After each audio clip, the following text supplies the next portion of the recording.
আজকের এই আলোচনাটা কোনো রাজনৈতিক পক্ষ নিয়ে নয়। আমরা চেষ্টা করব ডেটার আয়নায় একটা গোটা নির্বাচনী এলাকাকে দেখতে, বোঝার চেষ্টা করব সাধারণ মানুষের জীবনযাত্রার সাথে রাজনৈতিক ফলাফলের যোগসূত্রটা ঠিক কোথায়। চলুন আরামবাগের জানাদেশ বা গণরায়ের ব্যবচ্ছেদ করা যাক। আমাদের গল্পের প্রেক্ষাপট হল পশ্চিমবঙ্গ, হুগলি জেলার আরামবাগ বিধানসভা কেন্দ্র। এটাকে বলতে পারেন গোটা রাজ্যের রাজনৈতিক আর অর্থনৈতিক টানাপোড়েনের একটা ছোট সংস্করণ। যদি আমরা এখানকার মাটির স্পন্দনটা ধরতে পারি, তাহলে হয়তো এখানকার মানুষের রায়কেও বুঝতে পারব। সবকিছু শুরু তো মাটি দিয়েই হয়। এখানকার মানুষের কাছে মাটি শুধু একটা চাষের জমি নয়, মাটি মানে তাদের জীবিকা, তাদের পরিচয়, তাদের শিকড়। আরামবাগের জীবনের মূল ভিত্তিই হল এই মাটি। আর মাটির সাথেই জড়িয়ে আছে জল, বিশেষ করে দামোদরের জল। এই জল যেমন জীবন দেয়, তেমনই আবার কেড়েও নেয়। প্রতি বছর ফিরে আসা বন্যা এখানকার মানুষের জীবনের একটা কঠিন সত্যি, একটা গভীর ক্ষত। আর এই মাটি আর জলের টানাপোড়েনের উপরে থাকে আরেকটা জিনিস, সম্মান, একজন সাধারণ নাগরিকের আত্মমর্যাদা। আমাদের পুরো বিশ্লেষণটা এই সম্মানবোধকে কেন্দ্র করেই এগোবে। আমরা দেখব সুশাসন আর সাধারণ মানুষের দৈনন্দিন জীবনের সাথে এই সম্মানবোধটা কতটা ওতপ্রোতভাবে জড়িত। চলুন তাহলে প্রথম পর্বে আমরা এই এলাকার আর্থসামাজিক গভীরে ডুবি। কারণ ভোটের অঙ্কটা বোঝার আগে এখানকার মানুষ আর তাদের প্রতিদিনের লড়াইগুলোকে বোঝাটা খুব জরুরি। আরামবাগের জনসংখ্যার গঠনটা যদি দেখেন, বেশ জটিল। এখানে প্রায় ৩৮% মানুষ তফসিলি জাতিভুক্ত, প্রায় ২২% মুসলিম, আর বাকি ৪০% সাধারণ ও অন্যান্য অনগ্রসর শ্রেণীর। বোঝাই যাচ্ছে এই সামাজিক বিন্যাসটা ভোটের ফলাফলে একটা বড় ভূমিকা রাখে। এখানকার মানুষের প্রতিদিনের জীবনটা কিন্তু বেশ কঠিন। একদিকে চাষের আয় কমছে, অন্যদিকে গ্রামে কাজ নেই। তার উপর প্রতি বছরের দামোদরের বন্যা তো আছেই, সাথে যোগ করুন ভাঙাচোরা রাস্তা আর সেচের অভাব। এই সব চাপগুলোই তাদের জীবনকে সরাসরি প্রভাবিত করে। বেশ, আমরা মানুষের প্রেক্ষাপটটা বুঝলাম। এবার চলুন সরাসরি চলে যাই ২০২১ সালের ভোটের সংখ্যায়। এই সংখ্যাগুলোই কিন্তু ভোটারদের সম্মিলিত কণ্ঠস্বরের আসল গল্পটা বলবে। এই সংখ্যাটা দেখুন, মাত্র ৭,১৭২। ২০২১-এর নির্বাচনে জয়ের ব্যবধান ছিল ঠিক এটাই। ভাবা যায় কতটা হাড্ডাহাড্ডি লড়াই ছিল। সামান্য কিছু ভোটই গোটা খেলার মোড় ঘুরিয়ে দিতে পারত।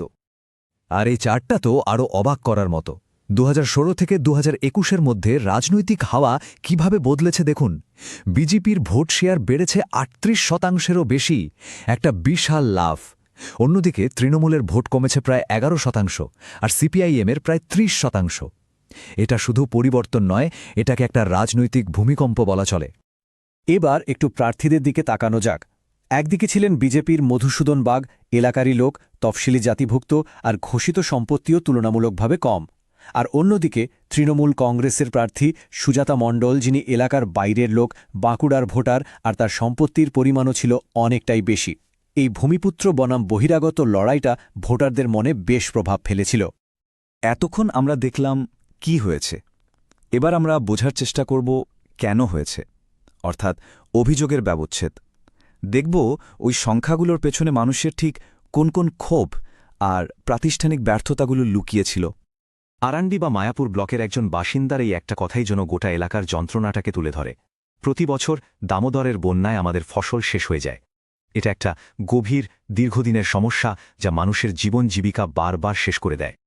ঠিক সেরকমই বাচনাল আর তিরোল ব্লকের মানুষের অভিযোগ পরিকাঠামো নিয়ে। রাস্তা ভাঙা, আমাদের যোগাযোগই তো ভাঙা। এই ভাঙা রাস্তা শুধু যাতায়াতের সমস্যা নয়, এটা এলাকার অর্থনৈতিক জীবনের শিরা উপশিরাগুলোকেও ছিনে দেয়। এই প্রাতিষ্ঠানিক ব্যর্থতাগুলোই আসলে মানুষের মনে প্রতিষ্ঠান বিরোধী মনোভাব তৈরি করেছিল।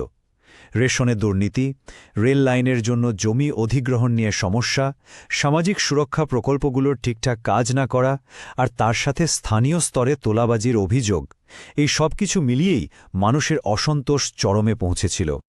এখানেই আমাদের সংবিধানের একটা মূল কথা মনে রাখা দরকার, দায়িত্বের সাথে নিজের মত প্রকাশ করার স্বাধীনতা। এই অধিকারটাই সাধারণ মানুষকে তাদের অভিযোগগুলো তুলে ধরার এবং প্রশাসনের কাছে জবাবদিহি চাওয়ার শক্তি দেয়। ভোটারদের রায় আসলে সেই সম্মিলিত মত প্রকাশেরই একটা জোরালো মাধ্যম।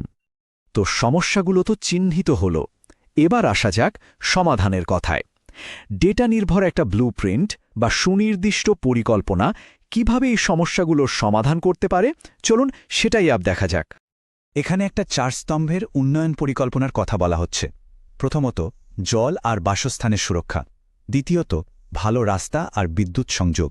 তৃতীয়ত, চাকরি আর দক্ষতা বাড়ানোর সুযোগ। আর চতুর্থত, সবার জন্য স্বাস্থ্য আর শিক্ষা। এই রকম একটা গোছানো পরিকল্পনা থাকলে সমাধানগুলোকে অনেক বেশি বাস্তব মনে হয়। এই টেবিলে দেখুন শুধু কথার কথা নয়, একেবারে নির্দিষ্ট লক্ষ্যমাত্রা দেওয়া হয়েছে। যেমন আবাস যোজনায় 500 নতুন বাড়ি, জলজীবন মিশনে 100% গ্রামে কলের জল বা 100 দিনের কাজের গ্যারান্টি। এই ধরনের পরিমাপযোগ্য প্রতিশ্রুতি মানুষের মনে ভরসা যোগাতে পারে। আর এই চার্টটা দেখাচ্ছে একটা মাইক্রো টার্গেটেড প্রচারের কৌশল, কিভাবে বিভিন্ন সম্প্রদায়ের নির্দিষ্ট প্রয়োজনগুলোকে মাথায় রেখে আলাদা আলাদা প্রতিশ্রুতি দেয়া হয়েছিল। যেমন তফসিলি জাতিভুক্ত মানুষদের জন্য আবাসন ও রেশন, কৃষকদের জন্য কল্যাণ প্রকল্প আর যুবকদের জন্য দক্ষতা বৃদ্ধি ও চাকরি। আমাদের গণতন্ত্রের তথ্যের গোপনীয়তা একটা খুব জরুরি বিষয়। ধরুন কোনো একটা সরকারি প্রকল্পের জন্য কেউ ব্যক্তিগত তথ্য দিল, সেই তথ্য অন্য কোনো কাজে ব্যবহার করার আগে তার সম্মতি নেওয়া প্রয়োজন। এই নীতিটা ব্যক্তির মর্যাদাকে সম্মান জানায়, আর এটা একটা মৌলিক অধিকার। আলোচনার প্রায় শেষে এসে আমরা একটা বড় প্রশ্নের মুখোমুখি হচ্ছি। ভোটারদের আস্থা অর্জন করা আর সেটা টিকিয়ে রাখার জন্য আসলে কি লাগে? শুধু একটা ডেটা নির্ভর ব্লুপ্রিন্ট কি যথেষ্ট? এই কথাটা খুব সত্যি। গণরায় কোনো মালিকানার দলিল নয়, এটা বিশ্বাসের একটা ইজারা, যা শুধুমাত্র কাজের মাধ্যমে নবায়ন করা যায়। এর মানে হল আস্থা একবার অর্জন করলেই হয় না, কাজের মাধ্যমে সেটা বারবার অর্জন করে যেতে হয়।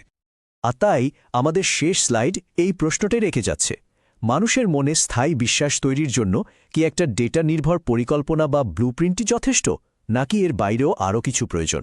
এই প্রশ্নটা আমাদের সবাইকে ভাবতে বাধ্য করে।